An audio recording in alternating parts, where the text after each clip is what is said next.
was a noise like a train coming towards you in a tunnel. And it just got louder and louder and louder. It was roaring and just this massive noise. And it's just that howling, the darkness, and feeling that when you open that door, should you live through this, whether you're the only ones left.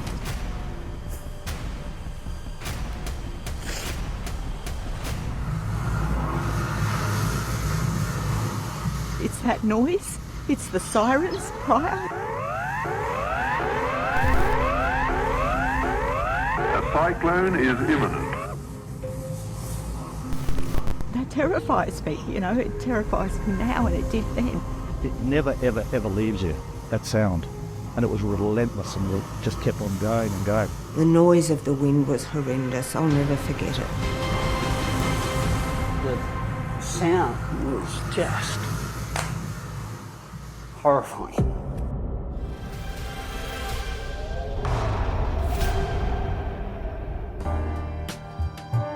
Darwin, 1974. A city almost wiped out by Japanese bombs during World War II is booming. So what was life like in Darwin in 1974? Oh, it was wonderful. It was very laid back, nice tropical climate. The neighbours all knew each other. The new suburbs being built. Aileen Scott and her young family were living in the Darwin suburb of Ludmilla. Aileen's father, Ian McLeod, a keen amateur cinematographer, had come to visit for Christmas and filmed this vision around the top end. He would be on hand to capture the devastation of one of Australia's worst natural disasters. This never-before-seen footage shows the destruction Darwin woke to on Christmas Day. A thin force of the cyclone struck in the darkness of the early hours of the morning. It filled the air with missiles as deadly as was their destructive power. Cars were tossed about, people were whisked away with their houses, and household furniture was smashed to kindling. By the time Tracy had passed through the city, 66 people were dead, hundreds more were seriously injured, and more than half the population was homeless.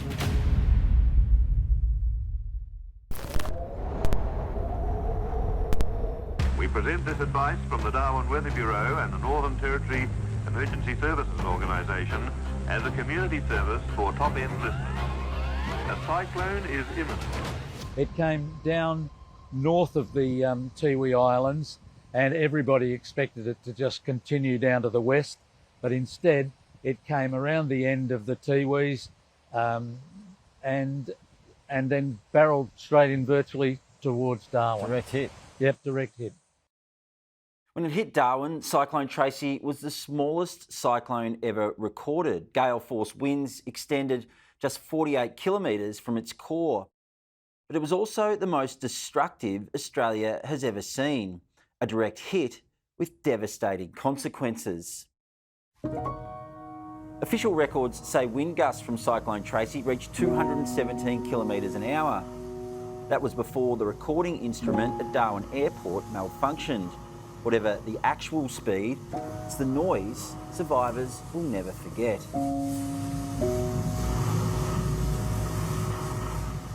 The noise and the terrified self it's never changed. It was like riding a wave in a life raft. You know, the house was moving up and down. The noise was horrendous. Daryl Manzi was a young police officer and father of 3 children under 4 when Tracy hit. His wife Maureen kept a clipping of every article written for years after the cyclone. But he doesn't need newspapers to remember what happened in the early hours of Christmas Day, 1974. It was roaring and just this massive noise, and suddenly, bang, it reached us and hit the house. And within, well, I couldn't tell you, pretty quick time, the ceiling, the little manhole cover disappeared. Shone the torch up, then whoosh, all the roof disappeared. With half of their house blown away, the young family huddled in the bathroom, convinced their time was up. It just became worse and worse, and you thought, we're going to die. And I became quite charmed, and I think Maureen did too. We can't do anything. Anthony Bullock was 12 years old. He remembers watching his house start to disintegrate before his own eyes. Dad shone the torch up to see what was left, and you could see the veranda just peeling away. Everything was just disappeared in a nanosecond. As the cyclone began to intensify, his father directed his family to their downstairs toilet.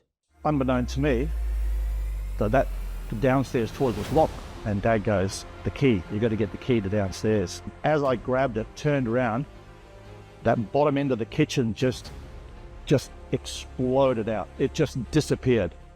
And all I could see was the flash of lightning and just bits of debris going everywhere. He grabbed me by the hand, and as we took one step, we just disappeared. Something just picked us up off the floor, off the stairs, and before we knew it, we're on the lawn 5-10 metres away from the veranda. Somehow they made it to their downstairs bunker where, for the next 6 hours, they would endure Tracy's fury. I remember the crashing and the sounds of things exploding around you. And all we had, we're in this concrete coffin, I'd like to call it, Besser block type coffin. And we just had straight floorboards above us. And you could see the floorboards start disappearing. And then before you knew it, you were getting absolutely drenched in rain. And it was absolutely relentless for hours and hours and hours.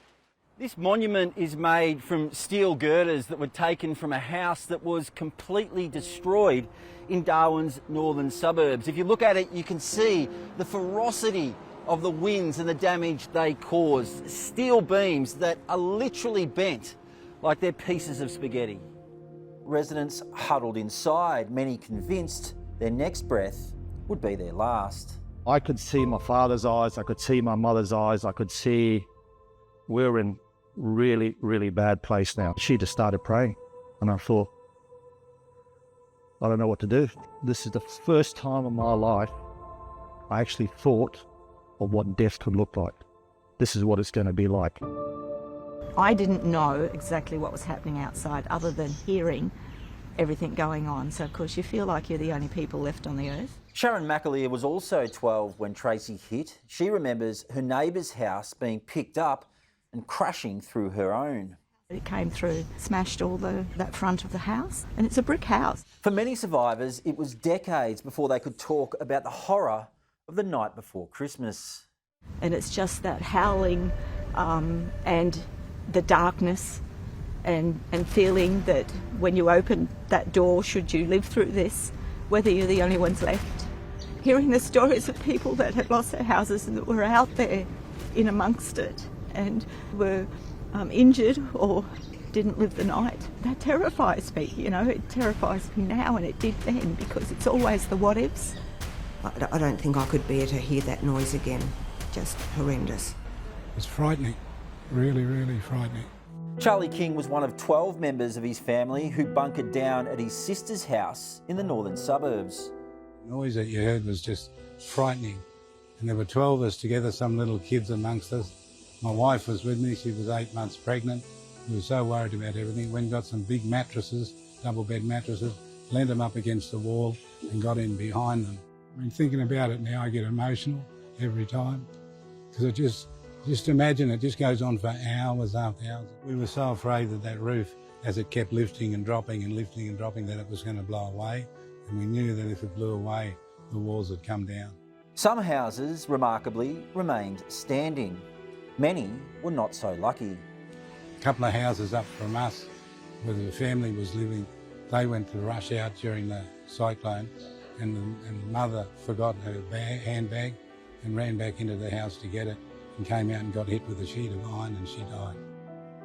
Alan Haynes had been at midnight mass with his sister, who was working as a nurse at the Darwin hospital.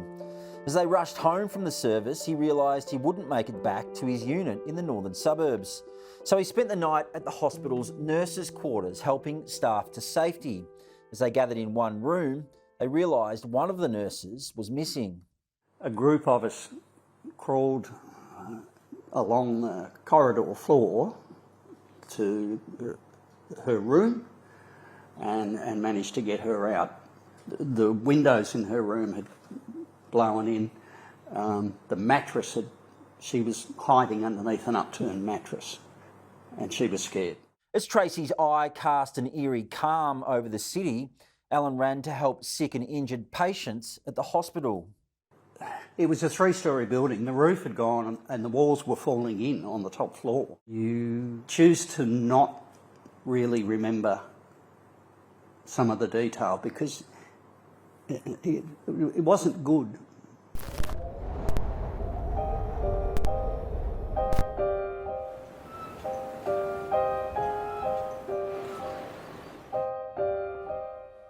By dawn on Christmas Day, the presents that had been wrapped up under Christmas trees or stashed away in storerooms lay buried under piles of debris. This would be a Christmas like no other.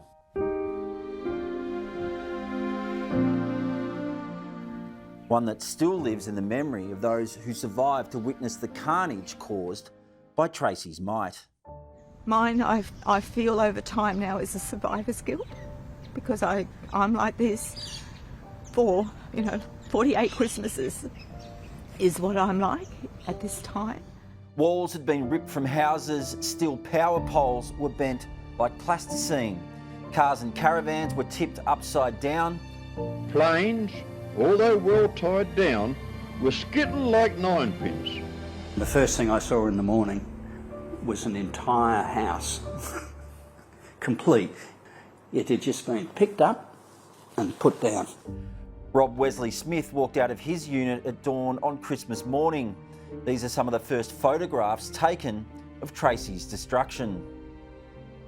Most of the city, including many of its famous landmarks, had been destroyed. As soon as it got daylight enough, I walked down with my camera. Cars all over the place, debris, some buildings broken down, some still standing. The Vic Hotel was a solid building and it had a lot of damage. The damage was worse in the city's north. Entire suburbs were blown away, leaving little more than a mangled mess of steel and debris. As people emerged from the wreckage of their homes, they could barely believe their eyes.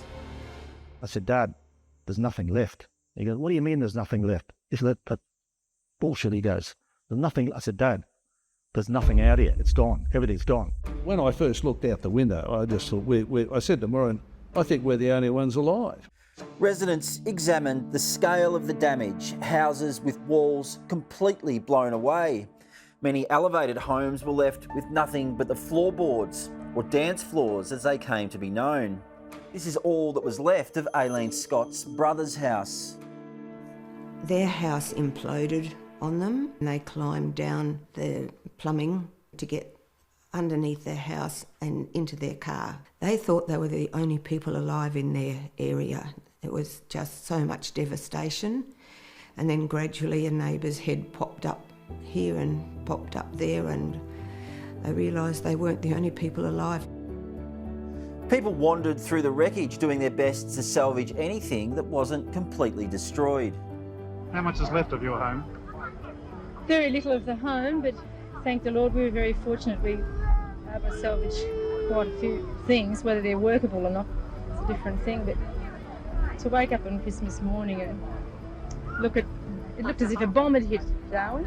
I've never seen a war, but I can imagine that's what it would have looked like.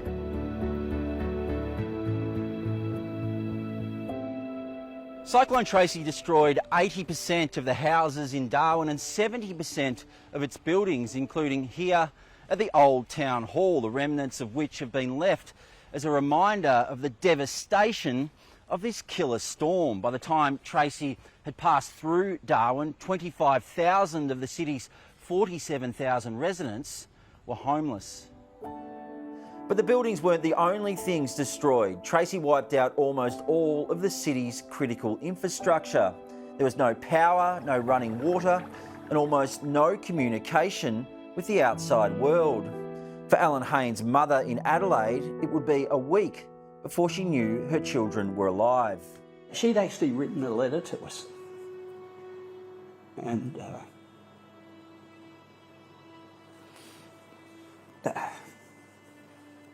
I don't have it anymore.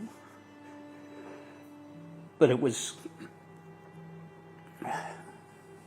a mother's plea to her children,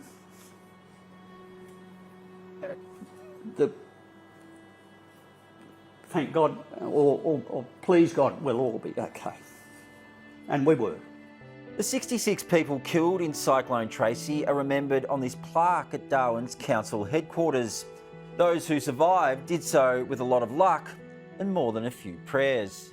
I don't know how we survived. I still, to this day, every time I talk about it, the first thing is I say, and I hear this ad nauseum, people say, I don't know how we survived. We should have died. You know, the flimsy sort of structures that people manage to hide in, or just by pure freak of nature, you know, a massive beam or something landed beside them or took that part of the house that not them.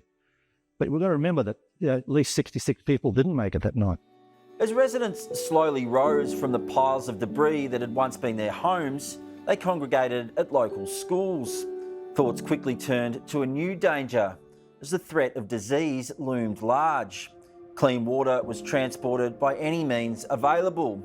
Fogging machines were deployed to the suburbs and the Navy was brought in to begin the clean-up operation. Authorities decided the best course of action was to evacuate most of the city's residents. But that decision would bring its own trauma. It was sadness, it was so sad. And as we got out to go on, I remember sitting on the old blue buses at the airport to be evacuated, and there was no way I wanted to go.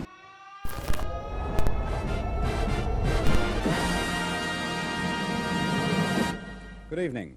Operation Airlift is well underway tonight as Australia's biggest peacetime evacuation continues around the clock. Cyclone Tracy is a tale of tragedy and loss, but it's also a story of mateship and resilience in the face of extraordinary hardship. Come Christmas Day, more than half the city was homeless and hundreds were seriously injured. It was panic. People were injured, many of them. But we didn't know how many, and we also couldn't get to a lot of them at that stage because the roads were all blocked with debris. There was no running water, there was sewage over the roads from broken lines, there was no power, and there were a range of people that all they had, in fact, was what they were wearing. Royal Australian Air Force physician Jeff Thompson had been on leave in New South Wales when the cyclone struck. He was immediately ordered back to Darwin to lead the RAF's evacuation mission. The sight of his home city as he flew in has never left him. I saw something akin to what Hiroshima looked like. There were no leaves on any trees. There were many trees that were broken down. The majority of houses that we could see on that short approach to the runway were without roofs or with the walls. Medicine was in short supply and there were fears of a serious outbreak of typhoid or cholera. The most seriously injured were the first to be flown out, loaded into specially equipped Hercules aircraft. Among them was Frida Brocker. She'd suffered a serious cut to her leg when her neighbour's roof crashed into her house as she sheltered in the toilet with her husband Nick and their 2-year-old daughter Brenda. It smashed the toilet, so maybe that did my leg. I don't know, but I had Brenda, I was nursing her, and she was thrown into the mattress there. And I just ran. I got under another mattress, but I panicked, of course. And then I ran out, and Nick had picked up Brenda, the screaming child, wondering what was happening. And I ran out, and I fell in the mud. Severely injured, Frida was taken to Darwin Airport and loaded onto a plane bound for Brisbane. She thought her 2-year-old daughter had stayed behind with her husband. Little did she know, she was on the same plane. While her mother was rushed to Brisbane Hospital, these pictures show 2-year-old Brenda Brocker arriving at the city's airport into the arms of the Salvation Army. She's got a tag around her leg because, that's the only way that they would have known that her name was, because she had nothing else. So they'd put this luggage tag around her leg with her name on it, and she was handed to the Salvation Army family to Beulah Harris at the time, her name. Many of the less seriously injured were forced to wait in Darwin for days. Can I ask what happened to you physically?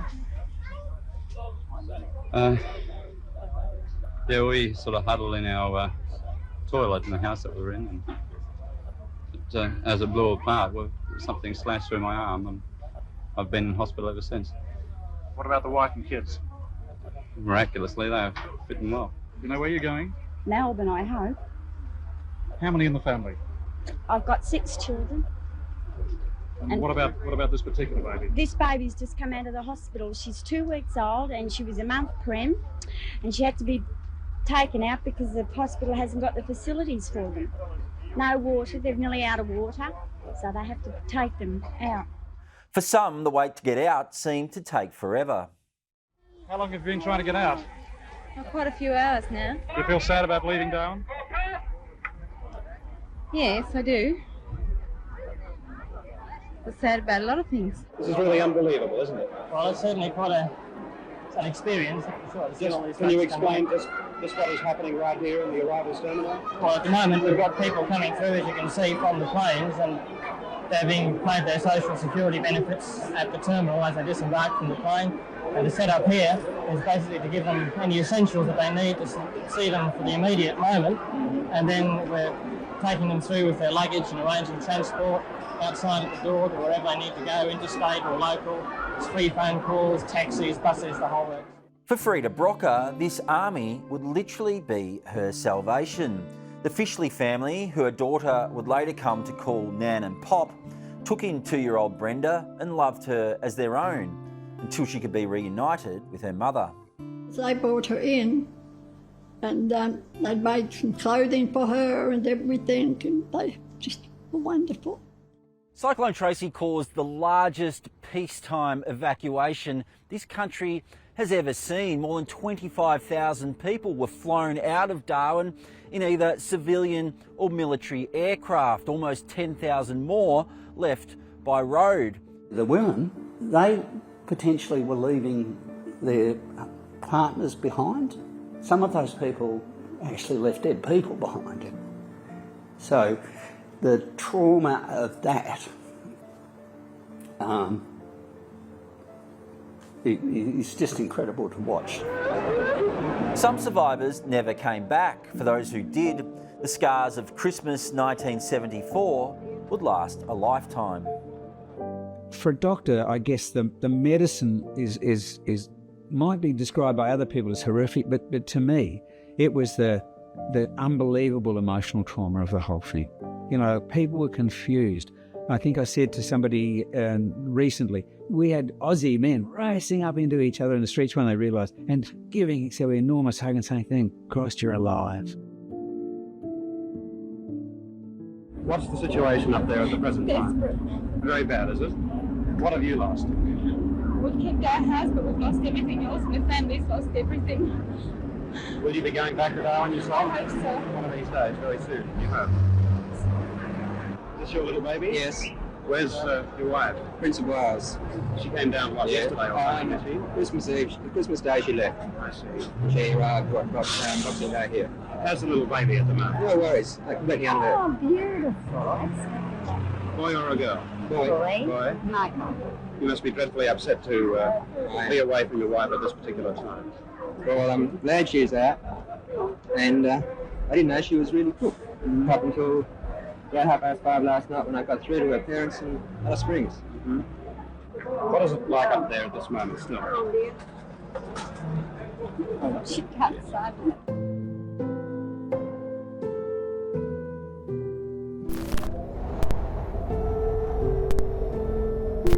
For many survivors, the scars of Cyclone Tracy never went away. I know my mother suffered traumatically for years afterwards because she stayed in Darwin up until the 1990s. And every time we had a large storm come through, she would put on a set of earmuffs. She'd go into the bedroom, put the doonas over her, whatever she could just to escape a normal storm coming across. That emotional turmoil continued for years, particularly with the kids who didn't want to go to the toilet and close the door because that's where they were during the cyclone. Maybe I wish I hadn't been there. But that's pointless. I was. And I'm okay. I hardly got a scratch. But for many people, that wasn't that simple. There was no counselling offered in 1974 and little time for self-reflection. For those left behind after the evacuation, there was work to be done. Now begins the truly massive job of cleaning up. On almost every street, scenes are taking place like this. Tractors and front-end loaders like this are being loaded up with the debris of the houses that have been ripped apart in the storm. There were 11,000 left here. All of us who were left here post the evacuation just got on and did stuff. Major General Alan Stretton led the relief effort. It's the greatest memory I have because it just shows what can be achieved if everyone works towards the same goal. By February 1975, Prime Minister Gough Whitlam had announced the creation of the Darwin Reconstruction Commission. Now, the great thing I have to say to the people of Darwin is that the Australian government is determined to see that Darwin is rebuilt and restored, and the citizens of Darwin are rehabilitated and returned. We rebuilt the city in record time. They were expecting 5 years. We managed to get it done in 3, and people slowly but surely came back. We had a fury of development for 20 years in Darwin. No one even had time to even talk about it. There was one thing, however, that wasn't built. Darwin has never had a permanent memorial to recognise Cyclone Tracy. That's about to change. We'll have these 5 frangipani flowers, one over there, one over there, one over there, and along here will be the shelter, we're calling it. It'll look out.